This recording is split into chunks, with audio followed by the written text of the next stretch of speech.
I'm Tim Malloy with Palm Beach TV. We start with a holiday weekend that was clearly muted by beach closures, a curfew, a call for mandatory wearing of masks, which an awful lot of people simply ignored, and a spiraling number of viruses in the county. Troubling. A month ago, we were talking about reopening, a flattening of a curve. That was a month ago. Here's Wendy Rutledge with the timeline. First, some background. In 2014, after the Ebola outbreak, President Obama created what's called a pandemic response unit, and they had a seat on the National Security Council. And their job was to prepare us for an event such as this. In 2018, this administration abolished the pandemic response unit. And that's one of the explanations why we've not had such a good response, because the people who would have normally done it weren't there. Now to the path and the pace of the coronavirus, which causes the illness known as COVID-19. This started in December 2019 in China, and very quickly they sequenced the viral RNA. And then we started to see outbreaks in places where the Chinese visited. They visited Iran, they visited Italy, and those were two of the earliest really hot spots. From this early date, evidence emerges that U.S. pandemic strategy is lagging. January 21st of this year, the first case in the United States was identified, January 21st. On that same date, South Korea identified their first case. And in South Korea, they had a very vigorous national response, and they locked down everything, and the citizens used masks, the whole business. And so to date, in South Korea, about 300 people have died of coronavirus. Their population is about a fifth of ours. So if you want to compare apples to apples, you'd multiply 300 times 5, 1,500 deaths approximately to compare to the United States. In the United States, we have 125,000 deaths. So that sort of speaks to the fact that we have not effectively managed this pandemic. What specifically was the U.S. not doing to control the spread of the virus? The signature failure of our country's response is a failure in testing. The CDC was supposed to develop a test. There were faults. There was a WHO test that we refused to use. And so we kind of floundered for the early part of this pandemic. And so began the snowballing effect of infection. The first death in the United States occurred on February 29th, although actually it may have occurred a little bit earlier in California.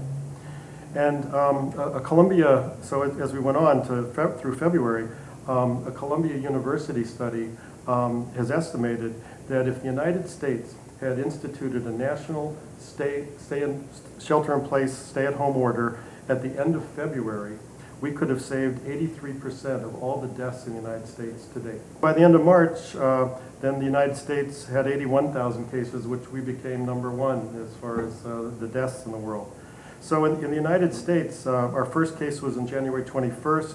By May 27th, we hit 100,000 deaths. That's how fast this thing has occurred. So, in the eyes of infectious disease expert Dr. Dodson, how should a pandemic be managed effectively? In the United States, we were unprepared.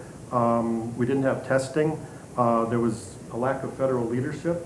Our public health system has been defunded over the last several years.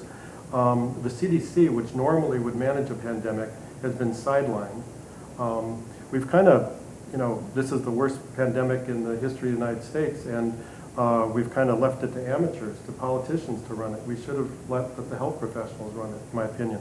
Food for thought and perhaps lessons to be learned going forward. For the Palm Beach Civic Association, I'm Wendy Rutledge reporting. If you live on the island and you've noticed that your seasonal allergies are a lot worse than they usually are, you might want to look to the east, to the ocean, and the rotting seaweed that is just offshore. The gassy weed Sargassum can cause serious respiratory problems, and there's not much that can be done about it. It contains hydrogen sulfide, very unhealthy to ingest. It comes from the Sargassum Sea in the middle of the Atlantic. It's harming what tourism there is right here in the Caribbean and the Bahamas. You're advised to steer clear of the floating clusters off the beach and the clumps of it on the beach. And there's more. Once safe harbor for baby sea turtles, once they hatch, the Sargassum is now killing them. Our videographer, Philip Baldwin, is a marine biologist by training. Sargassum plays an important role in the Atlantic ecosystem. Large mats of sargassum float around in the middle of the Atlantic Ocean, starting just past the Gulf Stream here.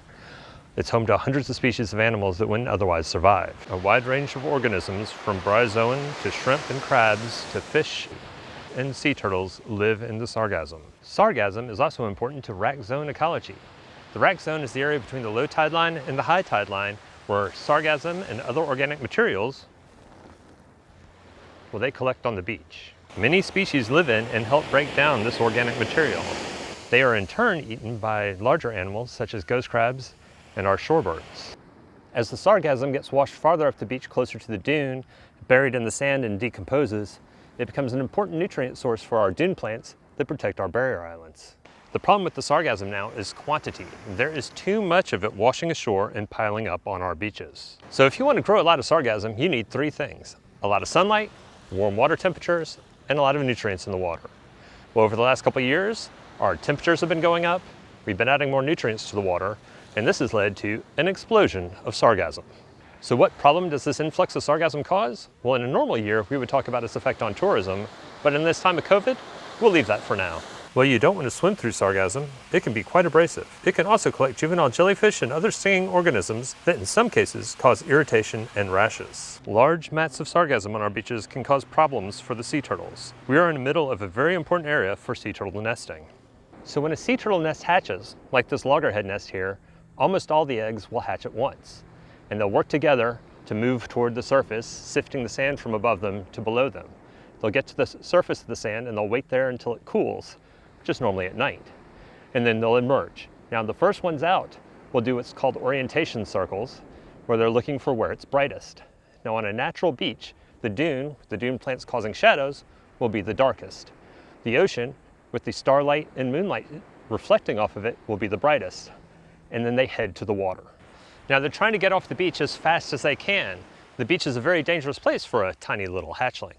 Then they have a 24-hour swim ahead of them, straight out past the Gulf Stream to the Sargasso Sea, where oddly enough, they're going to spend the next couple of years on the sargassum mats. Now, if this nest was covered in, say, a foot of sargassum, that trick that the hatchlings use to get out of the sand stops working, and they can be trapped here and never make it to the ocean. Now, we can't just uncover the marked nests like this because our beaches are covered with thousands of unmarked nests all up and down them. If there are big piles of sargassum between the nest and the ocean, it can disorient the hatchlings. The thick piles of sargassum are also difficult for the hatchlings to climb over. This wastes important time and energy for the hatchlings and greatly decreases their survival rates. Although as individuals, there's little we can do to help the sea turtles with the sargassum on the beach. One thing we can do is if you live on the beach, make sure your lights aren't shining on the beach, and this takes one of the challenges away from the sea turtles making it to the ocean. The product of industrial runoff and warming seas, this is a man-made problem to a large extent and very costly to clean up. The only upside to the storm season is that much of it will eventually be washed away by high seas. The fifth tropical system of this very early hurricane season was no threat to us at all, spinning off to the northeast toward Bermuda. However, it is a reminder of how warm the water is and a red flag to all of us that during this difficult time, there's also reason to have a plan should a hurricane target our coast. We will have between 13 and 16 named storms. 6 to 10 of them will be hurricanes. 3 to 6 of them major hurricanes, Cat 3 or higher. I want to remind you, especially if you haven't lived here in the summer before, you got to have a hurricane plan, and a good way to prepare for that is to take a look at our hurricane special, which is on palmbeachcivic.org. Now, if you live here or if you have a business here, you should understand the rules have changed as far as when a hurricane hits or when it's impending or it could hit, about getting on and off the island. Important things to know. There's a pass you have to have. They're doing it differently this year. Take a look. We're doing our hurricane seminars like we do every year, but they're going to be virtual this year. Yeah. All right, we're still going to put out all that good information. Not much has changed from last hurricane seminars, okay? All the information is basically the same. The town will go through the 5 phases. We explain those. What we've done, the biggest change is our IDs, our resident IDs. Yeah. We've gone to an online process this year where residents can submit an application online with supporting documents, okay? There'll be no face-to-face contact. And then what we're going to do is have a current active list of residents on the island. So if we go through a lockdown phase and you evacuate, you come back in, there's going to be an accurate current list of everybody that lives on the island. Additionally, if there are IDs that you have that are expiring for this season only, we're going to honor those. Again, going into the 2021 season, we're going to reissue IDs as COVID restrictions or CDC guidelines relax a little bit, right? But for right now, we're going to honor an expired ID for this season only, and we've transitioned to an online process for IDs. Okay, here's our weekly look at the ocean, the weather, and what we should be aware of with Lex May, an EMT lifeguard here in Palm Beach. Lex, no weather out there, it doesn't look like. Hurricane-wise. Yeah, no. It's disappointing and good at the same time. You know, we don't want hurricanes to come too close to shore, but, you know, they could generate a good amount of swell for us. Right. You know, we want them to stay in like the 300 to 400 mile range. Gotcha. Offshore, you know, and generate some nice summertime swell for us, which is, you know, it's kind of usually like a 70-30 chance that that's going to happen, and like 70% it doesn't happen. So what are you looking at? Heat is probably the issue this weekend, right? Heat's the main thing. I mean, with the size of the beach after the renourishment, you know, it takes a while for a lot of people to get themselves and their belongings down to the shoreline. Yeah. So, you know, like I said before, sandals, coverings, sunscreen, everything like that is really important. You don't want to try to take the beach on barefoot, you know, necessarily. You mentioned that the heat can be what? What is the sand? The sand can get up to like 160 degrees. That's the highest surface temperature reading that I've heard of. That's first degree burn, probably, or close to it. Pretty much. There are concerns about boaters. Talk to me about that. Yeah, so, you know, in this area, you know, there's a lot of locals that own boats. You know, there's a lot of boat rentals, a lot of jet ski rentals and stuff like that. We have this beautiful reef right off our shoreline. It's accessible, you know, just by swimming out there. But the boaters have been coming in closer and closer and closer and buzzing the area, and we just ask anybody that if they're gonna venture out there, always bring a buddy with you, bring a dive flag, bring something like that to signify that you're out there in the water, because, you know, when they're traveling at high speeds, you know, it's likely that they're not paying attention to people swimming, you know, a quarter mile offshore.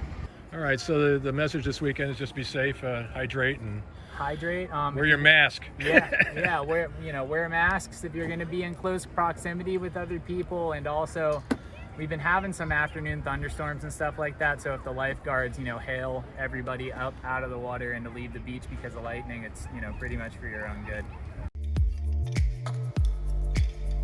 As with a lot of states and counties, and very specifically in Palm Beach, where it's always been the call, you're supposed to be wearing a face mask now if you're in public with other people, if you're in crowds especially. One of the trouble things over the weekend, this is just not me talking, a lot of people observed that a lot of people weren't wearing them. And it's not against the law if you don't, but you're really urged to wear the mask. We're not out of this thing yet. We've had a bad week before us. Hopefully this week will be better. Not likely, given the fact that we're coming off a holiday weekend. But we are on top of it at all times, palmbeachcivic.org, and we'll talk to you soon.